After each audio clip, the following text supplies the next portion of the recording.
होगा। सच्चा बंदा सौं नहीं खाता।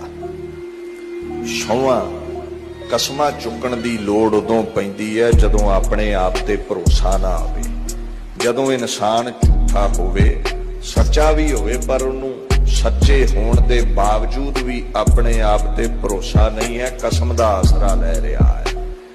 गुरु गोबिंद सिंह कहंदे ऐसा बंदा इतबार करन दे जोग नहीं जे हुंदा, जिन्हूं अपने आप ते भरोसा ही नहीं है, यकीन ही नहीं है, जेड़ा कसम दे आसरे अपने झूठ दे महल उसार रहा है, उहदे ते यकीन ना कर।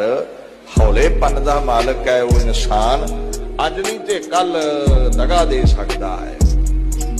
कसम खाण वाले ते भरोसा नहीं करना, झूठे ते भरोसा नहीं करना, क्यों जी सच नूं कदे भी सहारे दी लोड़ नहीं है। सच नूं सौहां दियां